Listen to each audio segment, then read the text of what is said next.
Қарт үндемей қалды. Шынында да, енді желдің бағыты қалай еді деп жатудың қажеті жоқ. Өздері қазір қай тұста екенін, дауыл қаншалықты қашықтыққа айдап әкеткенін белгі болуға жарайтын аралдар қайда қалғанын бұлар білмейді. Енді бұларды қайтып үшемшекті көре алмастай қиырға қуалап та кететін шығар. Түнек пен шайқаудан еңсесі түскен қарт үнсіз қалды. Қайран орган ауыр ойға кетіп үн өшті. Әйтеуір бір әбүйір болғанда толқын оларды ашық теңізге айдап кетті. Аралдың тастарына апарып соққанда тас талқаны шығатын еді. Ал бірақ мына түн мен тұманның тұтқынынан аралдарсыз, аспандағы жұлдыздарсыз бағыт бағдарлап құтылу мүмкін емес. Органның амалы құрып отыр, сөйтсе де бір кезде ол біз қайықтың тұмсығын бұрғанда соққан тлангила желі болатын деп айқайлады. Оған ешкім жауап қатпады. Ескекшілер мұрнынан шаншылып жатқан. Орган тағы да үнсіз қалды. Кириск оның аяқ жағына тығылып тұла бойы қалш-қалш етіп отыр. Сонда орган ескекшілерге «Сендер шыдап бағыңдар, біз Кириск екеуміз су төгеміз» деп ескертті. Ол қараңғыда түртінектеп Кирискіні сипалап, баланың әзір аман екеніне көзі жеткен соң «Қорықпа, Кириск» деді. «Кел, қайыққа құйылған суды төгейік, әйтпесе батып кетеміз. Ожау бізде біреу-ақ, міне, тауып алдым. Сен шөмішті ал, әйтеуір ыдыс қой. Мә, ұстадың ба? Мә, шөмішті ұста деймін». «Ата, ұстап тұрмын ғой. Ата, қашан құтыламыз? Мен қорқамын». «Мен де қорқамын», деді орган ақсақал. «Бірақ біз еркекпіз ғой. Мұндай қиындыққа төзу керек». «Ата, біз суға батып кетпейміз бе?» «Батпаймыз. Ал батып кетсек, жазмыш солай болғаны». «Кәне, бір қолыңмен менен мықтап ұстап ал да, бір қолыңмен суды төге бер». Органның дер кезінде қимылдағаны жақсы болды. Сәл тыныстау кезінде олар қайықтың түбіне жиылып қалған суды төгіп үлгерді. Қайық түбін сипалап су төгіп жүрген кезде орган Кирискке кеспекті тапсырды. «Кириск», деді ол баланы қолынан ұстап тұрып. «Мынау кеспектің ішінде өзің білесің, тұщысы бар. Міне, мынау, есіңде болсын. Не қиямет төнсе де, кеспекті сақта. Айырылма одан. Бұдан да жаман жағдай болса, бұл кеспектен айырылғаннан гөрі өзіміздің батып кеткеніміз артық. Ұқтың ба мені? Ешкімге сенбе. Есіттің бе?» Мұны айтып дер кезінде ескертіп қойғаны жақсы болды. Кешікпей-ақ бұл ескертудің пайдасы тиді. Тұман түнекке көздері байланып қалған адамдардың шарасыздығын пайдаланып, түн жамалған қарақшыдай қара дауыл сәл тыныстан кейін қайтадан еселеген күшпен долдана түсіп, ышқына соқты дейсің.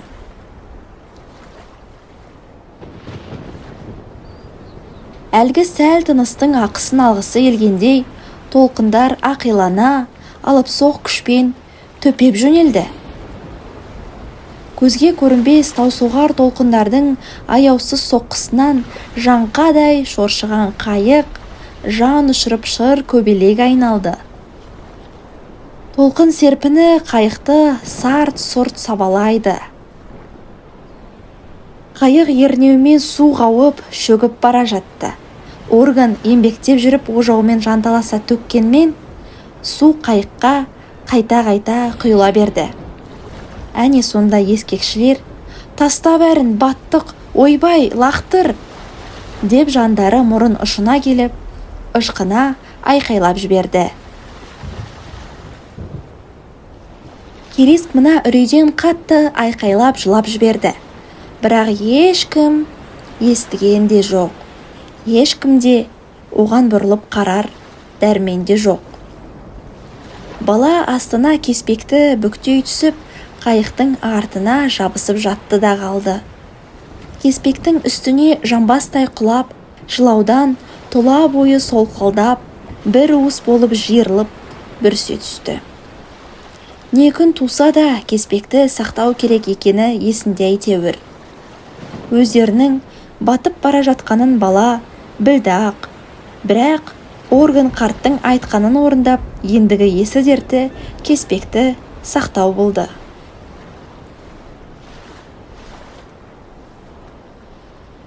Жартылай суға батқан қайықты лезде құтқармаса құриды. Қайық төңкеріліп кетпес үшін Мылгун күл талқан болып, ескекпен ара салмақты әрең сақтап, жан таласып жатқанда Орган мен Эмрайин заттардың бәрін суға лақтыра берді. Басқа амал жоқ еді. Қос Винчестерде, гарпунда, ураулы арқанда, тіпті Органның темір шәйнегі де суға лақтырылды. Бәрінен қиыны Нерпаның еті болды. Су сіңіп ауырлаған жылпылдақ дене дес берер емес. Оны қайықтың түбінен аунатып алып, ернеуден түсіру керекті. Осы етке бола осыншама ауыр жолға тәуекел жұтып келгенде, енді сол қымбат олжаны да суға тастамасқа шара жоқ.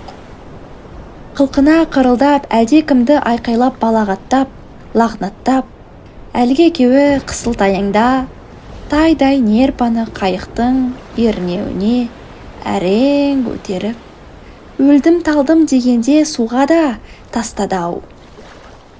Тіпті мына ақырзаман азынаған арпалыс, алыс-жұлыстың өзінде Нерпадан құтылған қайықтың қайқаң етіп жеңлейіп қалғаны сезілді. Анық ажалдан әл әзір құтқарған да сол болар.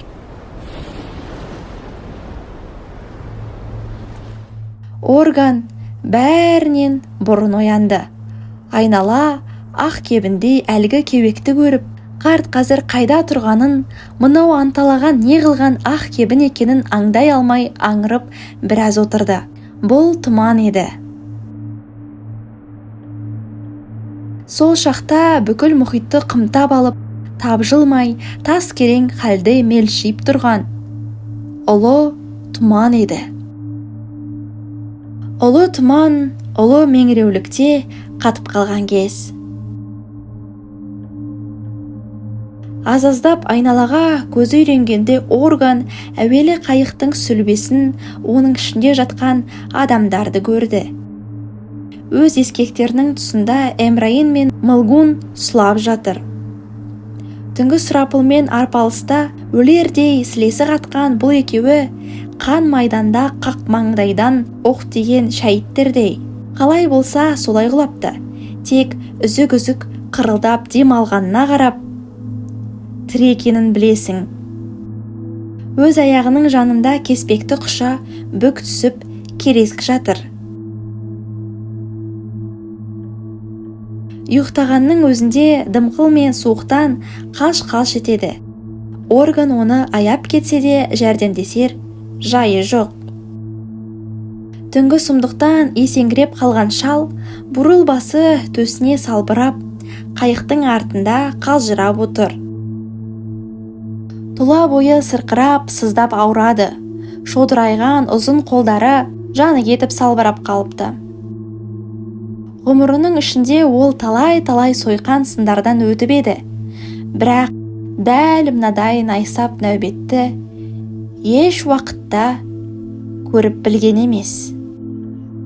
Ол қазір өздерінің қай тұста екенін, құрлықтан алыста ма, жақында ма, теңізде ме жоқ әлде дауыл оларды мұхитқа айдап әкетті ме, сол арасын ажырата алмай, ақылы айран, ойы ойран болып отыр.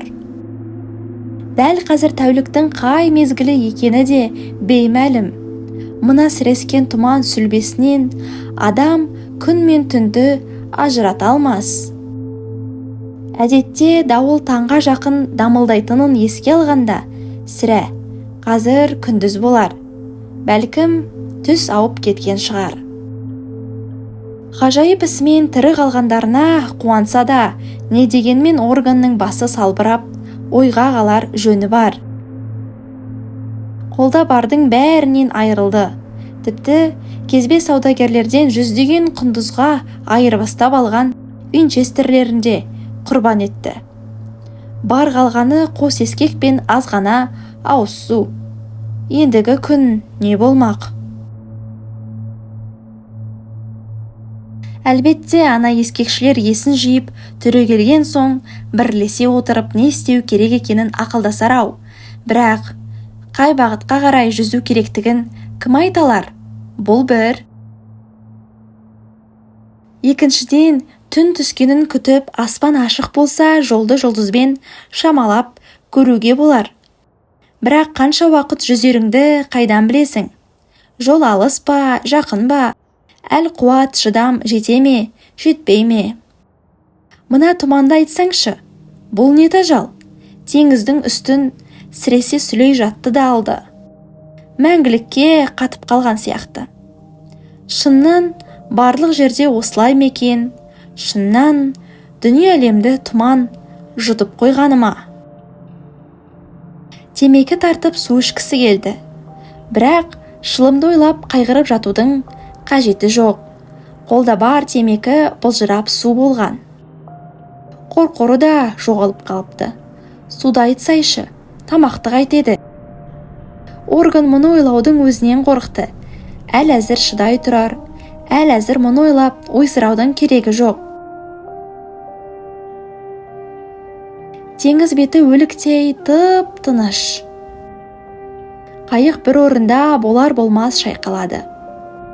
Оны толқын да, жел де айдамайды. Суға тастаған ескектер де қимылсыз қалқып тұр. Эмрайын мен Мылгун ескектерді қайыққа шығаруға да шамалары келмей діңкелеп, сансырай құлап, қатып ұйықтап қалған. Лүп еткен леп жоқ, бәрі де түнек тылсым құшағында тырс етпейді. Теңіз қыбырсыз, тұман қимылсыз, қайық жылжымайды. Қайда асығасың? Баратын жер жоқ. Мұңлық шал басы салбырап, мызғып кеткен екен, оны керес қоятты. Ата, ата, деп түрткіледі оны бала. Біз шөлдедік, ата. Орган тұла бойы дір етіп оянды да, бауырлары ақсақал ретінде оның рақымын күтіп отырғанын түсінді. Ең қиямет іс, су бөлу ісі басталды. Баяғы тұман, сол тұман, тырп етер емес. Теңізде тырс етпейді. Ендігі қалған күндіз әлетінде олар тұманды түртінектеп, баяу жүзіп бара жатты. Беймақсат, бейбағыт, мақұрым жүзіс. Адамдар есін жиып жағдаятты түсінген соң бір орында тұрып қалу мүмкін емес еді. Сонымен жүзіп барады. Қайда екені белгісіз. Мүмкін құрлыққа қарай шығар. Мүмкін құрлықтан тым алыстап бара жатқан шығар. Оны олар білмейді. Сөйтсе де әйтеуір жүзе беруде бір болмашы үміт жасуы бар. Әйтеуір тұман сейлер, сонда бәрі белгілі болар деген үміт жетелейді. Егер де тұман сейілсе, тым құрыса түнде жұлдыздар шығар. Енді тек бағдар сілтер жалғыз жанашыр сол жұлдыздар. Тағы бір үміт, әйтеуір бір аралға бұлар тап болар. Онда жөн жобаны нобайлау жеңілірек.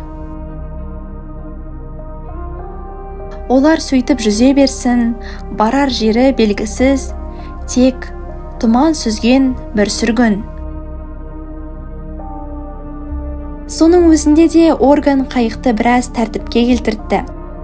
Аяқ асты шылқылдақ болмасқа қайықтың түбін судан әбден тазалады.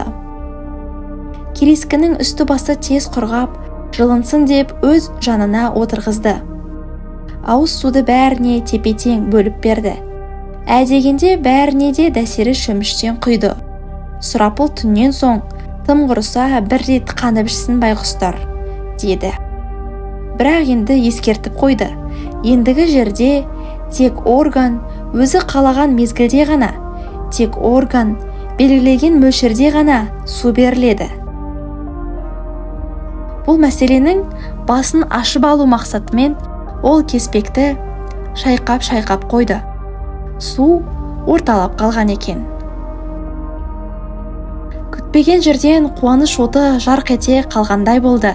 Кеспекті алып, су құйып жатқанда оның ар жағынан қайықтың артындағы орындықтың астындағы түкпірден нерпа терісінен тігілген дорба көріне кетті. Ішінде тұздалған балық бар екен. Ішіне тамақ салынған үлкен дорба түнде басқа заттармен бірге суға лақтырылған. Ал жолға Молгунның қатыны дайындаған мына дорба Кереск жанталаса сақтаған кеспектің ар жағында байқаусыз қалып қалған екен. Рас, онсыз да тұздалған балық теңіздің тұзды суына әбден бөгіп, ауызға алғысыз болып қалыпты. Жұтқан жұтамас, бірақ боды тамақ. Егерім ауыз су тапшы демесең, ас болуға балықта жарап жатыр. Бірақ шөлден қорқып әл әзір тұзды балыққа ешкім тиіскен жоқ. Бәрінің зарыға күткені тұманның сейілуі. Тілсіз, қимылсыз тұман. Ішінде тек ескектердің ұңғысы ғана аянышты үнмен сықырлайды. Мына ұлы тыныштық арасынан шыққан сол сықыр ай теңізде адасқан адамның зары мен өлімші жалынышына ұқсайды. Мен қайдамын, қайда бара жатырмын деген зардай естіледі. Бәрінің үзіле күткені тұманның сейілуі.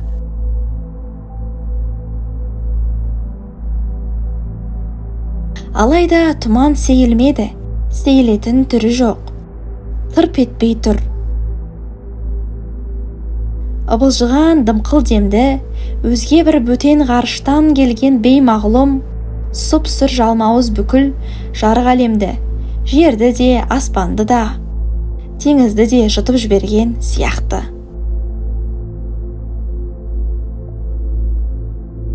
Тұман құрсағында тағы да түн түсті. Оны қара түнектің тым қалыңдап кеткенінен байқауға болар еді. Жұлдыз да жоқ, аспан да көрінбейді. Әйтеуір бейбағыт беталды жүзе берудің енді түкке керегі жоқ. Жалғыз үміт, жалғыз тілек, аспандағы жұлдыз ғана. Соны зарға күтулі, сағат сайын тосқандар сол. Мына нәлет жауғыр жауыз тұманды тоз-тоз етіп қуалап әкететін желді күтуде. Қайықтағылар ұйықтаған жоқ.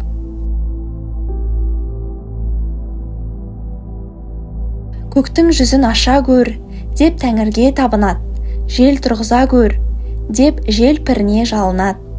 Бірақ бәрі тас керең. Бұлардың арызын ешкім естімеді. Тұман ашылмады. Жұлдызды Кереск те зарға күтті. Әдетте аспанға іліп қойған жалтырауық ойыншық сияқты көрінетін сол шіркіндердің қадірін бала енді білді. Кеше-кештен бері көрген сұмдық баланың жан дүниесін астан кестен етіп, үрей туғызды. Бұдан соң сәби жаны жаншылып, қайтып оңалмастай күйреп кетуі оп-оңай ғой. Ал ана үлкендердің осыншама қиямет қайымға шыдас беріп, енді ешбір амал қалмаған халдің өзінде ақыл естен адаспай, арпалысып баққаны, бала бойына қуат құйғандай, осы бір тажал тырнағынан әйтеуір бір құтылармыз-ау деген сенім сәулесін себелегендей болды. Тек аспаннан жұлдыз көрінсе болды, азаптан азат боламыз деген сенім баланың көкірегіне қатты ұялап қалды. Тұман тұтқынынан құтылар сағат тезірек соқса екен, тезірек кері қайтып, құрлыққа, тарғыл төбетке тезірек жетсек екен деген тілек бала кеудесін кернейді. Қарын аш, шөл шыдатпас, адам төзгісіз аштық пен шөл ақылдан адастыра жаздайды. Тезірек жерге, үйге, шешесіне, туысқандарына, көк түтіні шұбатылған туған ауылға, көк бұлақ, жасыл шөпке тезірек жетсе екен. Тұман тұтқынындағылар түні бойы үміт отын тамызықтап шықты. Бірақ бәрі бәз баяғы, тұман тырп еткен жоқ. Жұлдызда көрінбеді, теңізде түнек құндағында жатыр. Қайықтағылар түні бойы шөлдеп шықты, дымқыл суықтан тоңып та барады. Бірақ бәрінен де шөл қиын еді. Кириск шөл қысқан жалғыз мен-ау десе, сөйтсе басқалар да тілі ауыздарына сыймай азап шегіп отыр екен. Әйткенмен шөлден аса ауыр азап шеккен Кириск еді. Басқалардан гөрі өзінің шыдамы таусылып бара жатқаны баланың жанына қатты батты. Ақырында төзбестен бала бір жұтым су сұрап еді. Орган ақсақал бермей қойды. Жоқ, деді ол қатаң үнмен. Әзір болмайды, шыда. Әлгінде Эмраин, Мылгун, Кириск үшеуі аштан өліп бара жатқан соң, тұзға бөккен балықты жеп, қаужаңдап еді. Енді сол өртеп әкетіп барады. Мына орган сол азапты білсе ғой. Тұзды балықтан соң бір-бір жұтым су ішкендері рас. Бірақ сәлден кейін шөл өрши түскен. Ал орган қарт балықтан ауыз тигенде жоқ. Әрі бір жұтым суда татқан жоқ. Шыдап бақты, бір қасық болса да ауыз суды үнемдемек. Органнан басқалары күні бойы азанда бір, кешке бір су ішкен. Рас, кештегісі бір-ақ жұтым еді. Ал кеспектегі су бірте-бірте азайып барады. Шөл қысып, шөл өртеп бара жатқанда, тұманның түрілуін күту 100 есе ақикөз азапқа айналды. Түні бойы азап құрсағында құрсауланған, сірескен тұман түні бойы селт етпеген. Теңізде тырп етпеді-ау. Таң атқанда да ешбір өзгеріс болмады. Тек сұрқай бурыл тұманның жалмауыз құрсауы сәл-сәл бозарып, көз көрім жер сәл-пәл кеңейгенде еді. Адамдар бір-бірінің жүзін көре алғандай жарық түсті. Қайықтың айналасы бірер аршын ағараңдап, теңіз суы қатып қалған сынаптай сіресіп жатты. Бұлайша сіресіп тұрып қалған суды Кириск бұрын көрген емес. Лүп еткен леп жоқ, бәрі бәз баяғы. Сол бір таңда Кириск әсіресе үлкендердің ұсқынын көріп шошып кетті. Жақтары суалып, сақал мұрт өсіп, өлім ноқтасы түскендей, көздерінің айналасы көгерістеніп, жанарлары өлегізіп қалған екен. Ең күшті, ең сенімді деген әкесінің өзі де адам танымастай өзгерген. Тек қауқиып, сақалы ғана қалыпты. Тістелей берген ерні қанталап қарауытып кетіпті. Үндеместен, іләм деместен Кереск бір аянышты көзбен қарайды дейсің. Әсіресе орган қарт ойсырап, омырылып қалған екен. Сақал шашы бұрынғыдан бетер әппақ қудай болып, жұтқыншағы шығып тұратын мойны әлде қайда сорайып, көзі жасаурап, бүкшейіпті де қалыпты. Тек көз жанары ғана таймаған. Ауыл ақсақалының өзіне ғана тән, сиқыры өзіне ғана мәлім ақылды, ал қатал көзқарасы әлі де әлде бір асқақтықты байқатқандай. Келесі күн бір жұтым суды бөлісудің азабымен басталды. Суды орган құйды. Кеспекті қолтығына қысып алып, суды шөмішке сыздықтатып құйғанда, қолының қалтырағанын айтсаңшы. Бірінші шөмішті Керескке ұсынды. Кереск те өлдім талдым дегенде жетті-ау әйтеуір. Шөміштің ернеуіне тісі сақылдап тиіп, суды жұтып салғанда, сәл сәтке ғана тамағы жібіп, ішіндегі алау басылғандай болды. Сол бақыттан басы айналып қалды. Бірақ шөмішті органға қайтара бергені де сол. Іштегі ыстық алау ашуланған албастыдай қайтадан бас көтеріп, бұрынғыдан бетер құтырынып шыға келді. Содан соң суды Мылгун, одан кейін Эмрайин жұтты. Олардың су ішкенін көрудің өзі қорқынышты еді. Қалтыраған қолдарымен шөмішті қауып алып, ыдысты органның көзіне қарай алмай қайтарады. Судың мұншама тапшылығына дәл бір орган кінәлідей. Өзінің кезегі келгенде орган өзіне бір тамшы құйған жоқ. Үндеместен Кеспектің тығынын жауып қойды. Кереск бұған қайран қалды. Кеспек өз қолында болса, Кереск өзіне шөмішті толтыра құйып, суды әптен есі қатқанша, танғанша сіміре берер еді. Одан кейін не болса ол болсын, әйтеуір бір рет тойып ішсе. Ал орган қарт тіпті өзіне тиесі суды да татпады ғой. Кеспектің түбінде қалған бір тамшы суға да тиген жоқ. Оның қалай ата, өзіңе де ғой, деп Эмрайин шыдай алмай қырқыр етті. Кешеде ішкен жоқсың, өлсек бәріміз бірге өлейік. Мен шыдаймын ғой, деп орган ысыр бермеді. Жоқ, мұның дұрыс емес, деп Эмрайин ашуланып дауыс көтере бастады. Олай болса, мен де ішпеймін. Енді шетін дәнеңе қалған жоқ қой. Не айтып отырсың өзің? Орган мырс етіп, қандай ақмақсыңдар дегендей басын шайқап қойды. Кеспектің тығынын қайта суырып алып, бір қасық суды шөмішке сарқып құйып, мен үшін керескішсің, деді. Бала сасып қалды. Басқаларда үн жоқ.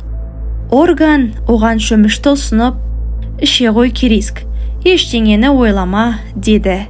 Кереск тіл қатпады. Іш, деді оған Мылгун. Іш, деді оған Эмрайин. Іш, деді оған орган. Кереск әрі-сәрі. Шөлден өліп бара жатқан бала шөмішті жұтып алып, бір жұтым суды қылқыта салғысы келіп бір тұрды да ақыры батпады. Жоқ, деді ол іштегі жалмауыз шөлден өліп бара жатса да. Жоқ, ата, өзің іш. Осын айтып бас айналып кеткендей болды. Мына сөзден кейін органның қолы дір-дір етіп, қатты күрсініп салды. Баланы риза пейілмен аймалап, көзінен бір мейірім ұшқыны шашырады. Мен өз ғұмырымда суды соншама ішкенімді білесің бе сен? Ал сенің өмірің әлі алда, қайда? Деп орган сөзін аяқтай алмай қалды. Менің айтқанымды түсіндің бе, Кереск? Іше ғой, сенің ішкенің керек, ішуге тиіссің де. Маған қарап алаңдама, мә. Бала суды жұта беріп тағы да бір сәтке ғана тамағы жібіп, іштегі алауы басылғандай болды да, сәл ғана тыныстан соң шөл лезде қайта қыса бастады. Бұл жолы ол саси бастаған судың дәмін сезді. Бірақ сол да сөз болып па, әйтеуір ауыз су болса, соған шүкіршілік еді-ау. Сол сасыған судың өзі де бірте-бірте азайып барады. Ал енді қандай әрекет бар, не істейміз? Деді Орган туысқандарына қарап. Жүземіз бе, қайтеміз? Көпке дейін ешкім тіл қатқан жоқ, бәрі де жан-жағына қарайды. Қайықтан 2 аршын жер әрідегі тұтасқан тұманнан басқа ештеңе көрінбейді. Жүзгенде қайда барамыз? Деп Эмрайин күрсініп салды. Қайдаң не сенің? Деп неге екені белгісіз кенет Мылгун тарс етті. Жүземіз, бір жерде тұрып арам өлгенше жүзген артық. Жүзгенде не, жүзбегенде не? Деп Эмрайин жекіп тастады. Мына тұманда әйтеуір бет алды жүзе бергеннен не пайда? Тұманыңның тұмсығын ұрдым мен сенің, деп Мылгун бұрынғыдан бетер көтеріліп кетті. Тұманыңды ұрайын, білдің бе? Жүземіз. Әйтпесе, мына нәлет жауғыр қайықты мен қазір төңкере саламын да, бәріміз балыққа жем боламыз. Білдің бе, қауа сақалы Эмрайин? Жүземіз. Түсіндің бе өзің?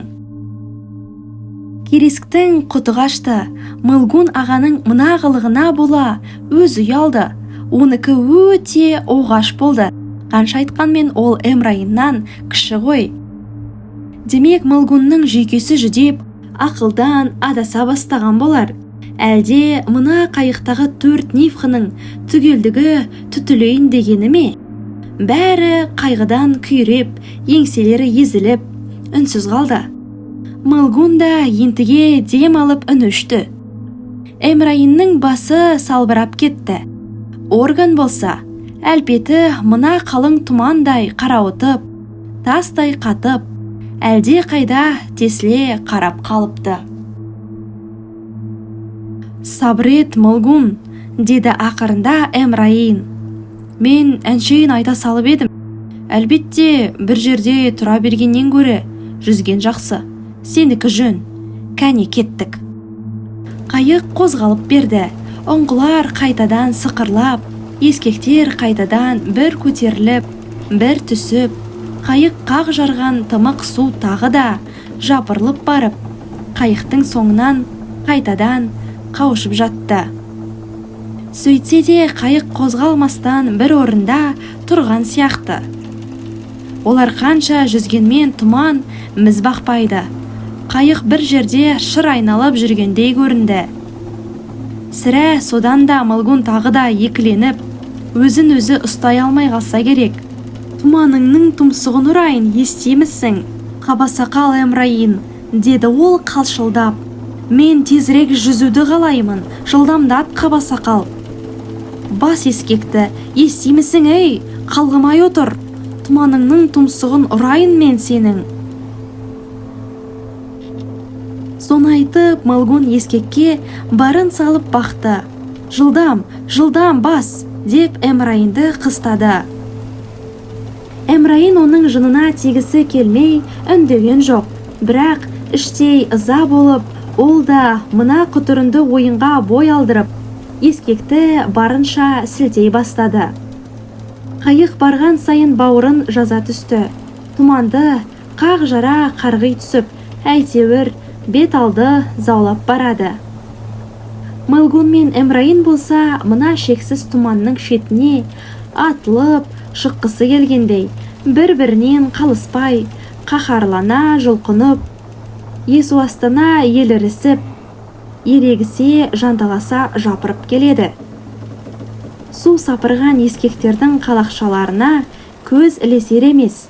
Ескекке барын салып, біресе еңкейіп, біресе шалқайып, егескен ескекшілерден қара тер саулаған әлем тапырық бет әлпеті бір жоғары, бір төмен әткеншек тепкендей теңселіп тұр.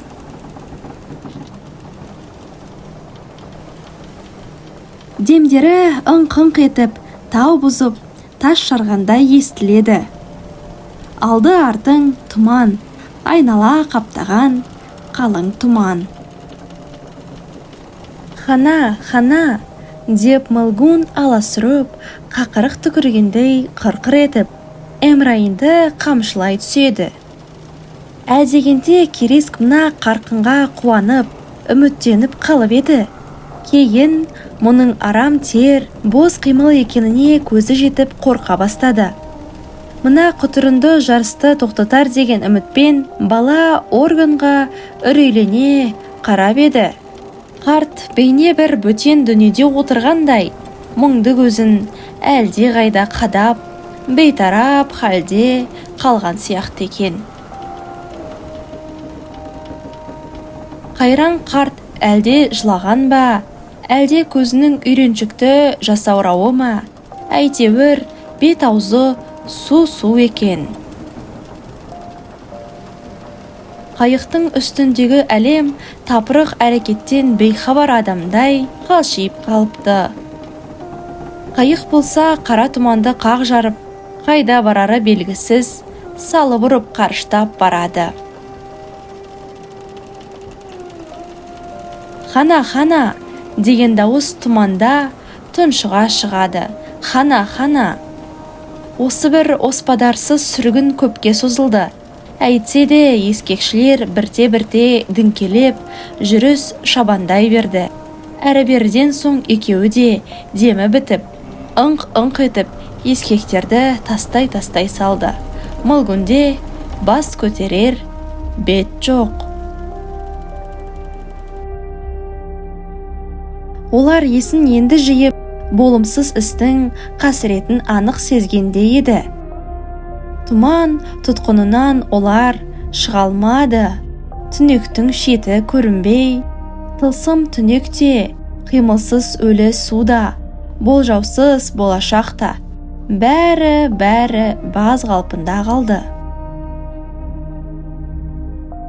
Тек қайық қана әлгі қарқынның екпінімен біразға дейін өз бетінше қалқып, бұлтыңдап бара жатты.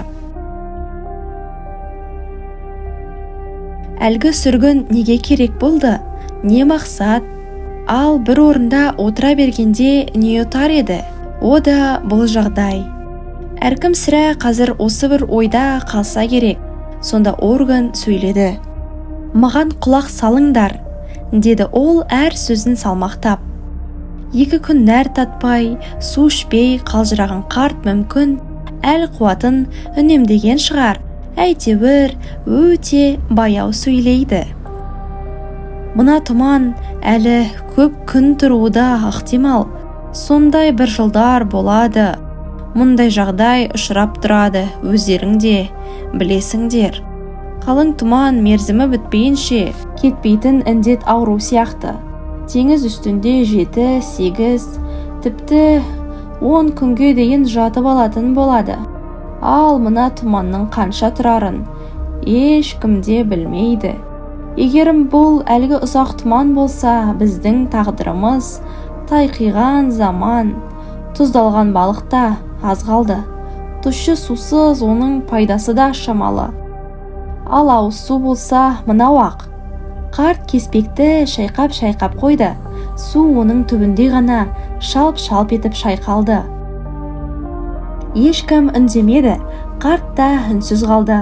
Оның не айтпақ болғанын бәрі де анық түсінген. Суды енді күніне бір-ақ рет бір қасықтан ғана ішу керек. Ал бастыдай тұман арылғанға дейін шыдап бағарға суды үнемдеу қажет. Теңіз жүзі ашылып, жұлдыз яки күн көрінер заман туса, бір мәні бола жатар бәлкім. Сәтіне салса, жағалауға да жетіп қалар. Хал ахуал осылай болды. Басқа айла амал жоқ. Шыдау керек деп айту оңай-ау. Ал ақыл ойың жеткен жерге адамның шыдамы жете берер ме, оған тәні түскір көнер ме? Мына ындыны кепкен сусамырлар дәл қазір кеспек түбіндегі бір тамшы суды ғана емес, бір көлдің суын бірақ ішіп қойғысы келіп обынып отыр. Жағдайдың шарасыз екенін орган түсінеді де, соның азабын өте тартады-ау. Көз алдында көпі көріну семіп барады өзі. Іштен жеген-жегіден азап шегіп. Әжімі айғыз-айғыз қара қошқыл бет әлпеті сағат сайын қарауытып, қасаңданып барады. Мына қасіретке қарсы тұру қартыңа оңай соқпас. Жасаураған жанарында алас-қалас жанжалды жалқын пайда болды. Десе де ол әзірше дәтке қуат беріп, түрегеп тұрып қурайтын бәйтеректей міз бақпайды-ау. Бірақ қашанғы төзер дейсің? Әл әзір, әл қуаттың барында мына отырған пақырларға білген ақылын айтып қалғысы келді. Маған бір ой келді, деді ол сөзін сабақтап. Ылғи аспанға қарап, құлақ түріп отыру лазым. Бәлкім, ақ үкі ұшып өтір. Жылдың бұл мезгілінде теңіздің үстімен тек ақ үкі ғана ұшады. Егерім біз әлде бір аралмен құрлықтың арасында тұрған болсақ, ақ үкі бізге жол көрсетер еді. Ашық теңіз үстінде құс баласы тек тура жолмен ғана ұшады.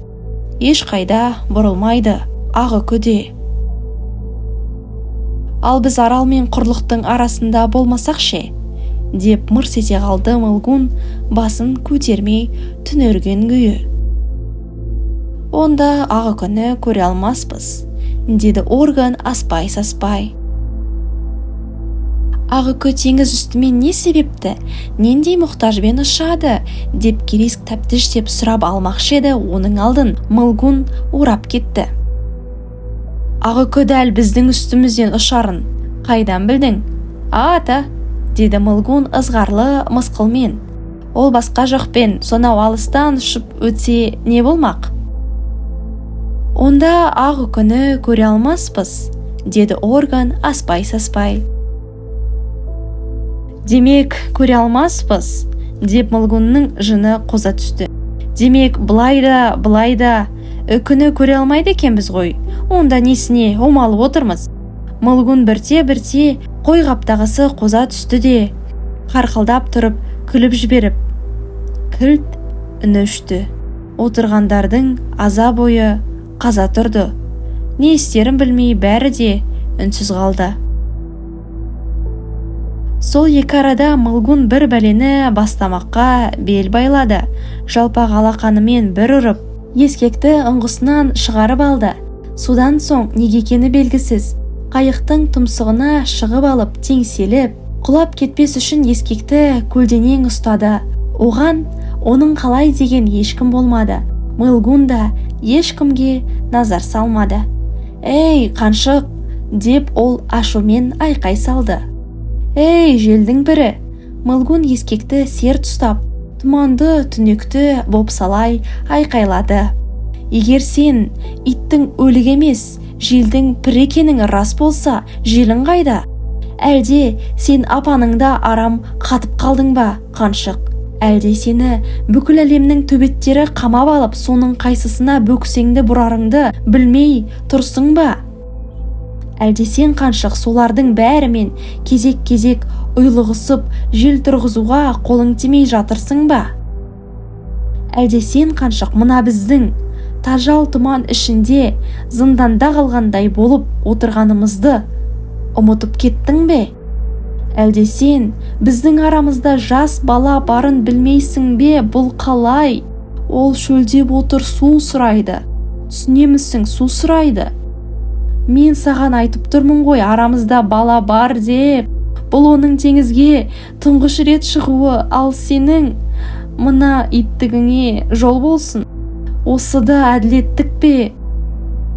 Егер сен Нерпаның сасық бұғы емес, желдің пірі екенің рас болса, айтшы кәне, жібер желіңді, естимісің? Ей, қаншық, мына тұманыңды жиып ал да, құйрығыңның астына қыстырып қой.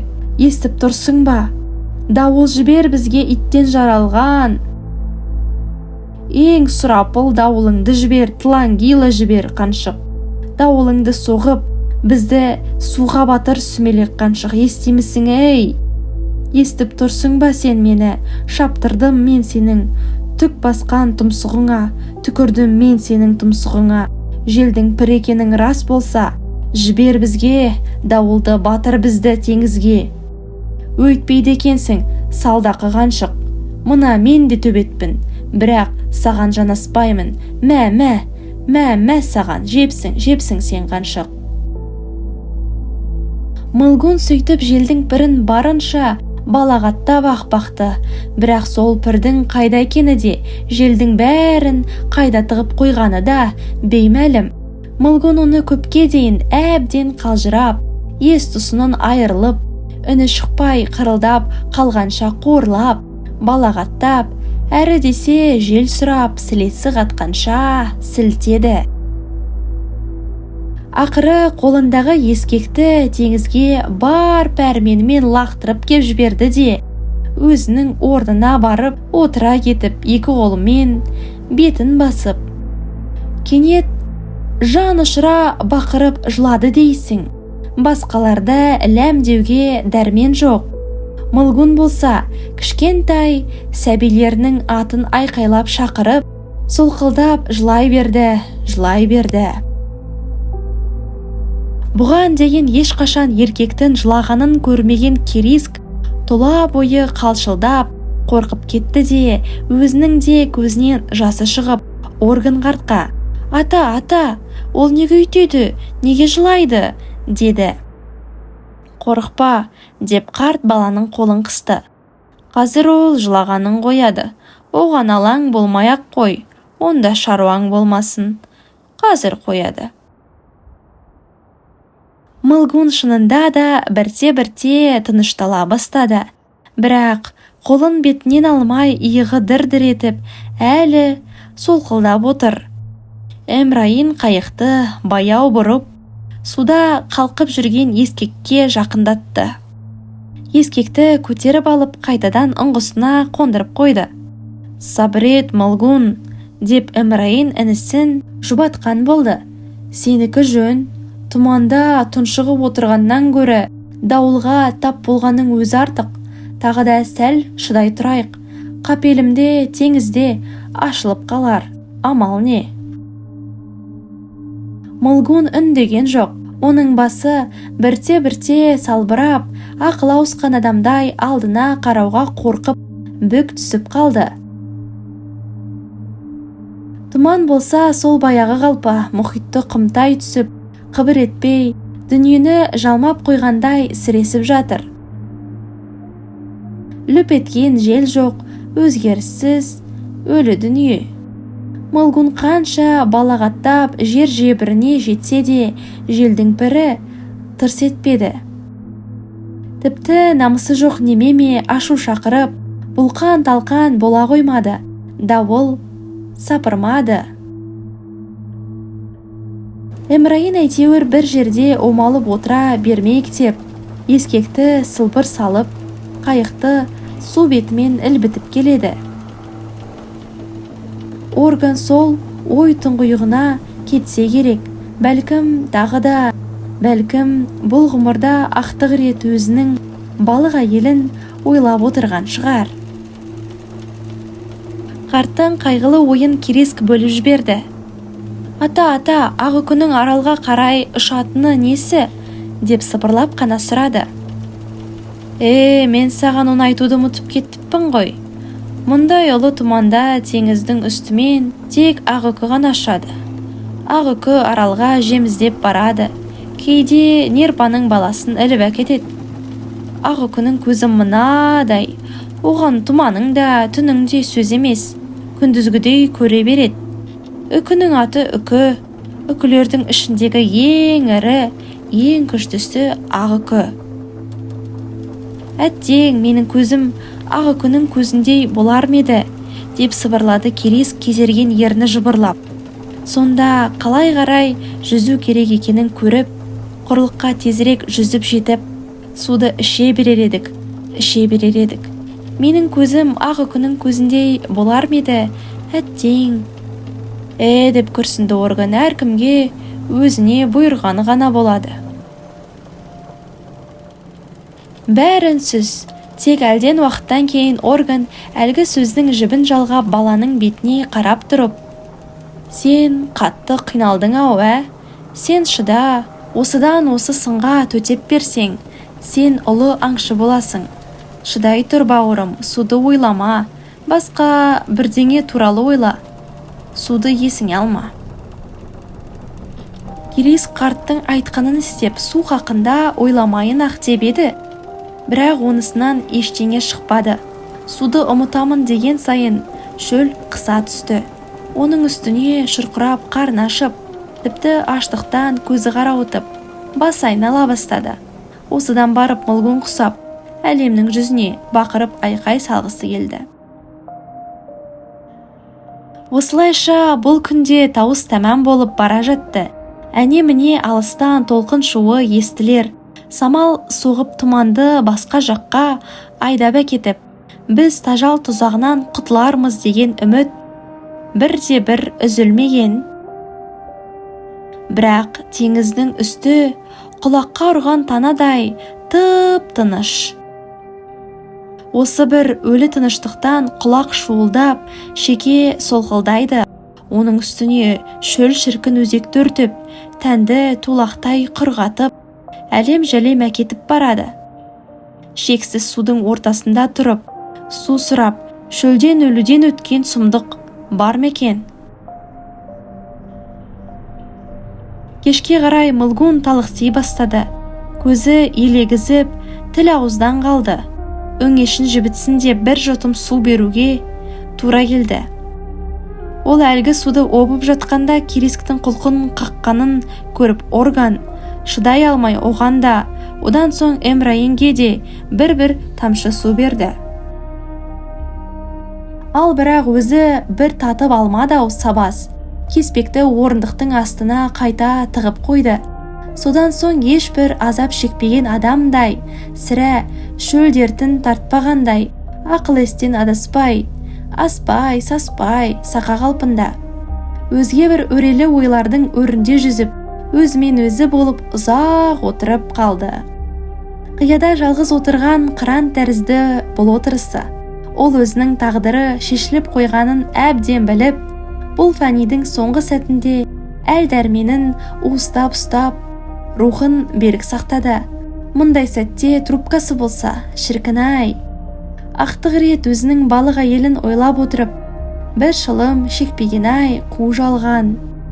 Қайда жүзіп жүрсің сен, балық әйел?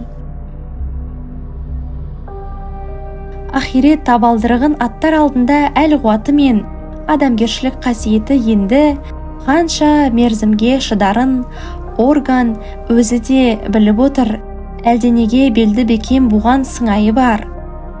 Соған тәуекел дейін десе, Кирискіні қимай отыр. Мына тозақ күндерде бала байғыз бұған паналап, жылу іздеп бүйіріне тығылып, әбден бауыр басып қалып еді. Баланы қимайдақ, бірақ сол балаға бола, соның қамы үшін Орган әлгі тәуекелге бел байламақ. Орган ақсақалдың соры қалың, созалаң соңғы күні осылайша тәмәт тамам бола берді. Кеш батып, тағы бір түн түсті. Бұл түнде де ауа райы өзгерместен бәз қалпында қалған. Теңіздегі тұман сол баяғы қарысқан қалпынан айыққан жоқ. Тас қараңғы түн-түнек тағы да қамалып келеді. Адам төзгісіз азапты, түге сілмес түрпі түн тағы түсті. Апырай, осы түн ішінде кенет жел тұрып, кенет дауыл соғып, әлемнің астан кестеңі шықса да, аспан ашылып, жұлдыз көрінсе екен. Бірақ бұл түнде түсін жылытпады, желдің нышаны білінбейді. Толқыннан хабар жоқ, бәрі де шексіз тылсым тыныштыққа бөленіп, тырс етпейді.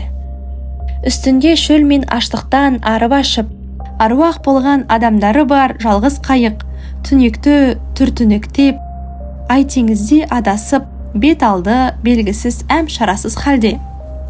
әлбіп жүзіп келеді. Кереск қашан ұйықтап кеткені есінде жоқ. Жан шыдамас шөлден сансырап, талықсып, көпке дейін күйзеліп барып ұйықтады. Шыбындай жаныңды тірідей шырылдатқан мына тозақ мәңгі бақи толастамас сияқты. Тек қана су керек. Судан басқаның атасына нәлет. Аштықтың азабы бойға сіңген үйреншікті аурудай сыздап барып бірте-бірте білінбейді кетті. Ал шөл деген нәлет өршеленген үстіне өршеленіп, өрттей лаулап барады. Оны басар айла, амал жоқ. Бұдан да жасырақ нәресте кезінде Кереск бір рет мұрттай ұшып ауырып, төсек тартып қалғанда ыстық терге малынып жатып, осылай бір шөл қысып, күйіп жанғаны бар. Шешесі байғұс қасынан бір елі кетпей, әлдене деп күбірлеп дұға айтып жүріп, көзінің жасын көрсетпей сүртіп. Баланың алаулап жанған маңдайына су шүберекті баса беріп еді. Май шамның селдір сәулесі шалықтаған ала көлеңкеде шешесі мұның бетіне абыржида, қобалжып, қайта-қайта үңіледі. Әкесі үйде жоқ еді, теңізде аң аулап жүрген. Сонда шөл қысып су сұрайды және әкесін асыға күтеді. Бірақ о тілегі де, бұ тілегі де орындалмайды. Әкесі болса алыста, ал шешесі су бермейді. Суды аузыңа татып алуға болмайды, дейді шешесі. Баланың кеберсіген ернін шешесі қайта-қайта су шүберекпен сүртеді. Бірақ бұл бір сәтке ғана дәт. Қайтадан шөл қысып, қайтадан жан қиналады. Су іше көрме, қарғам, шыда, шыдасаң жазыласың, деп шешесі жалынып, жалбарынып, баланы иландырып бағады. Шыдашы, жарығым, дейді шешесі. Таңертең жазылып кетесің, көк тышқан су берші, деп ішіңнен қайталай бер қалқам. Көрде тұр, сонда жазылып кетесің. Көк тышқаннан су сұрашы, жаным, жүгіріп келіп саған су әкеліп берсін. Тек шын пейіліңмен сұра. Сол түні ол алаулап күйіп жатып, көк тышқан шыннан су әкелер деп сеніп, шешесі үйреткен тілекті ішінен қайталай берді. Көк тышқан су берші, көк тышқан су берші, деп жалынды. Содан соң күйіп жанып сандырақтай бастады. Сонда да көк тышқан су берші, деп аласұрып жатты. Көк тышқаны түскір көпке дейін келе қоймады. Бала байғұс жалбарына жылап, күбірлеп, сыбырлап, көк тышқан-ау, су берші, деп тынбады. Ақыры келді-ау әйтеуір. Көк тышқан шаңқай түстегі орманның қайнар бұлағынан ескен жібек самалдай сап салқын екен. Қимылы көз ілеспес, көгілдір түстес, көк көбелектей ұшып жүрген үлпілдек екен. Әлгі тышқан ұшып жүріп, үлпілдек жүнімен баланың бетін, мойнын, тұла бойын сипап өтіп, самал соққандай әсер етіп, науқастың қасіретін жеңілдетті. Тышқан оған сонда су берген сияқты. Әйтеуір шөлі қанбай іше берген сияқты. Ал су болса тасқындап, арқырап, оны басына дейін көміп кеткен тәрізді. Таңертең бала жаны жадырап, қалжырап қалса да, дертінен құлан таза айығып, қолын шақтай ойнақтап түрегелді. Содан кейін көпке дейін әлгі су тасығыш көк тышқан баланың көкейінен кетпей қойды. Енді міне қайық үстінде шөлден өртеніп, қураған көндей кеуіп жатып Кереск сол көк тышқанды есіне алды. Әй, сол көк тышқан тағы да келер ме еді, шіркін. Бала сонда шешесін ойлап, жүрегі сыздап, іш бауыры елжіреп сала берді. Көк тышқан арқылы өмірден күдер үзбеуді үйреткен сол өзінің анасы еді ғой. Өзі ауырып, шөл қысып жатқанда шешесі жанынан бір елі кетпей, бет жүзіне үңілгенін көз алдына көңілі босай отырып елестетті. Шешесінің сонда шыбын жаны шырқырап, Баласының жолында құрбандығы бола жаздап Құдайдан медет тілеп, қайғылы жүзі қасіреттен қиналғанын көрсең, ендігі халі қандайды бейшарананың. Көз жасы көл болып, теңіз жағалап, бұлардың жолын тосар-ау, мылқау теңіз оған түк айтпас. Мынадай сұмдықта оның қайғы қасіретіне ешкім араша түсе алмас. Тек әйелдер мен балалар ғана тарғыл төбет тауының қияларына алау салып, от жағып, ана байғұстың үмітін қаузар сірә. Теңізде жоғалған бейбақтар кенет бастарына бақ қонып, жағалауға жақындап келіп қалар деген үміт отын өшірмес олар. Ал бұлар болса тастай қараңғы өлі кеуекте түнгі тұманның тұтқынында енді құтыламыз-ау деген үміттері бірте-бірте үзіліп, су бетінде баяу ғана құлазый қалқып жүре берді. Аламат жаумен алысарға дәрмен жоқ, мәңгі түнек дүние әлемге күн пайда болғанға дейін бар болатын. Сол тылсым түнекке мына қалтылдақ қайықтағы 4 пенде төтеп бере алар ма сірә? Әрі десе ішетін суы жоқ, талмайтын тамағы жоқ, не аспанда жол танытар жұлдызда жоқ. Кириск бұрын ешқашан мұндай обыр қара түнекті көрмеп еді. Өзінің аз ғана жасының ішінде сусамыр шөл азабы мұншама қатыбас болар деп ойламап еді. Өзін өзі алдандыру ниетімен Кириск көк тышқан туралы ойлауға тырысты. Бір кезде аурудан айықтырып, шөлін қандырған көк тышқан. Көк тышқан-ау, су берші. Өзінің анасы үйреткен ғажап дұға бұл. Көк тышқан-ау, су берші.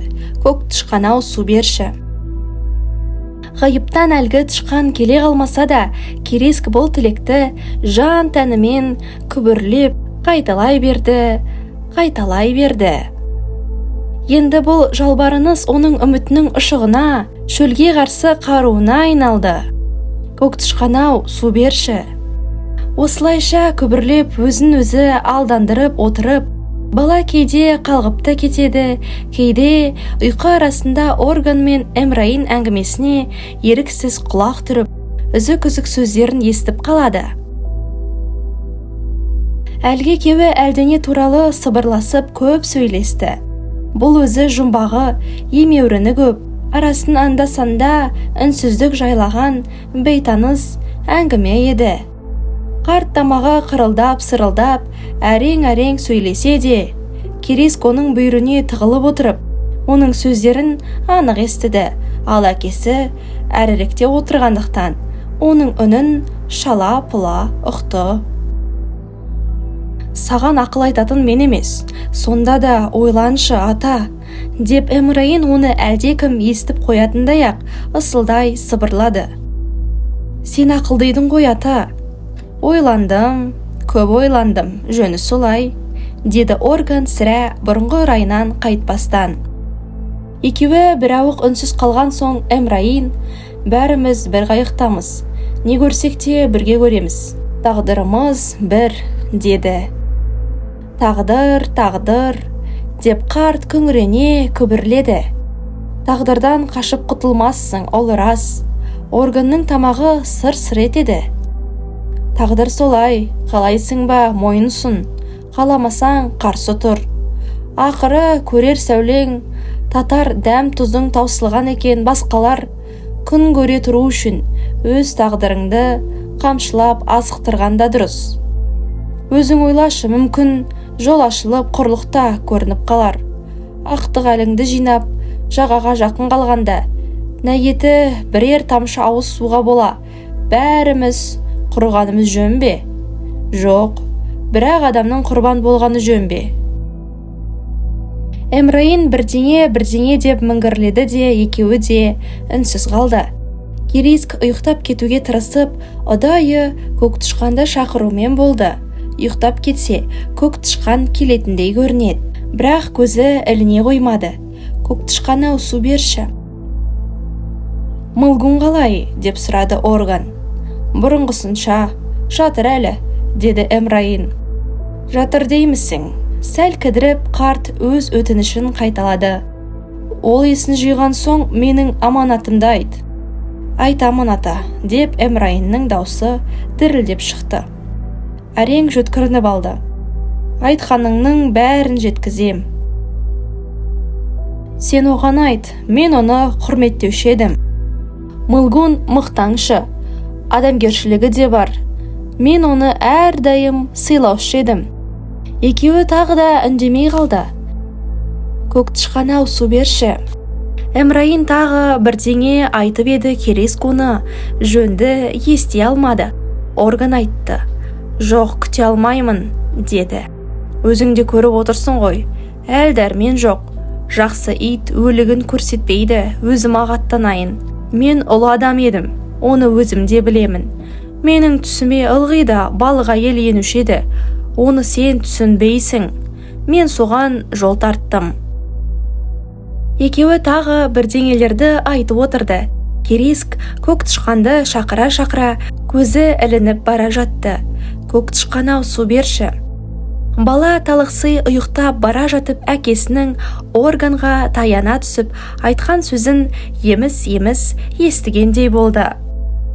Есіңде ме ата, біздің ауылға ана бір жылы бұғы жеккен саудагер келіп еді ғой.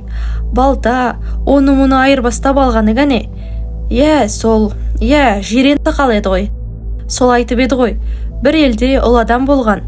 Ол теңіздің үстімен жаяу жүре береді екен деп. Сондай адамдар болған-ау сірә.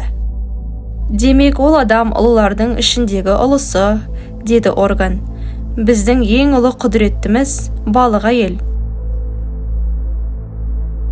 Керейск ұйықтап жатса да кейбір сөздер құлағына алыстан талып жеткенде естіледі. Тоқтай тұршы ата, ойланшы. Тәмәм, менің тұзым таусылды. Ұстама мені. Енді шыдауға дәрмен жоқ. Қап-қараңғы ғой. Бәрі бір емес пе? Менің саған айтайын деген сөзім бар әлі. Сөз таусылмас.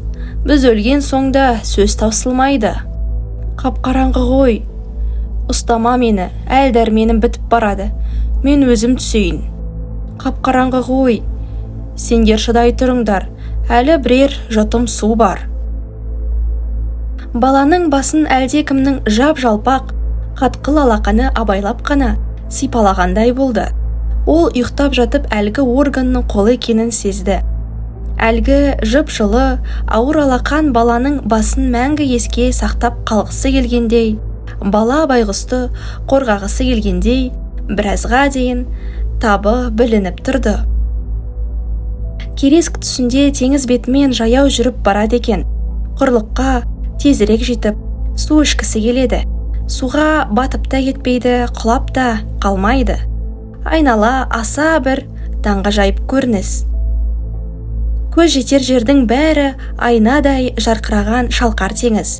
Теңізден, теңіз суынан басқа бүкіл әлемде ештеңе жоқ. Тек телегей теңіз, шалқыған су. Теңіз үстімен бала қара жер үстімен жүргендей жүріп келеді.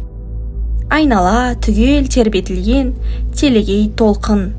Толқындардың қайдан шығып, қайда барары беймәлім. Теңіз бетінде бала жападан жалғыз.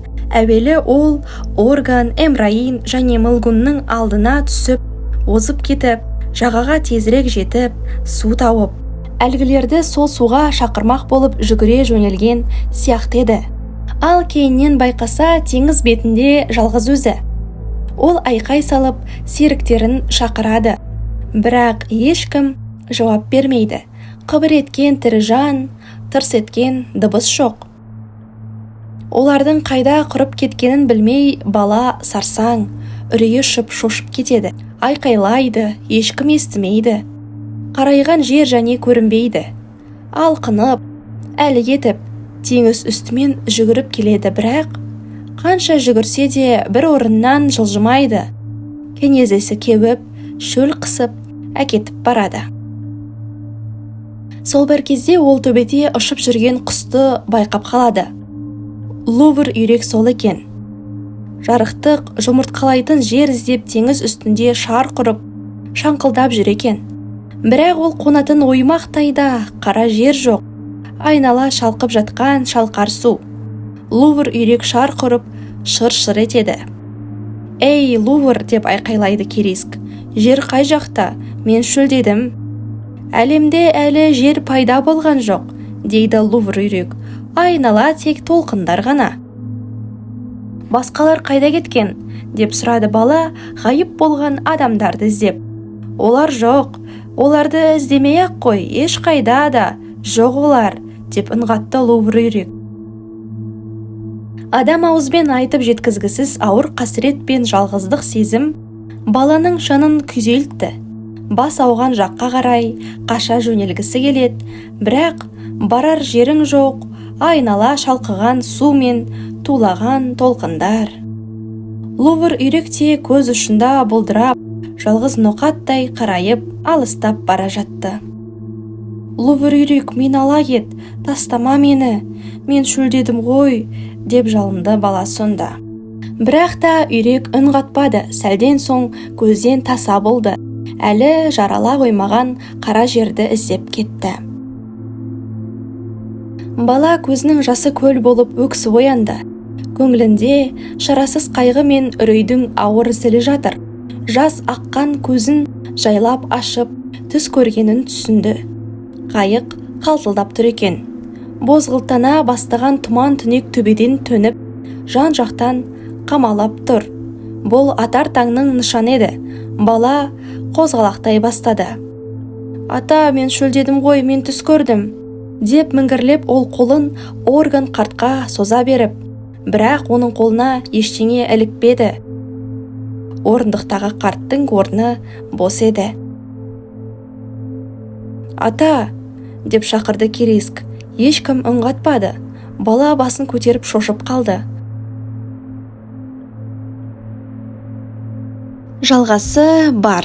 Дыбыстаған Альмира Бауыржан қызы.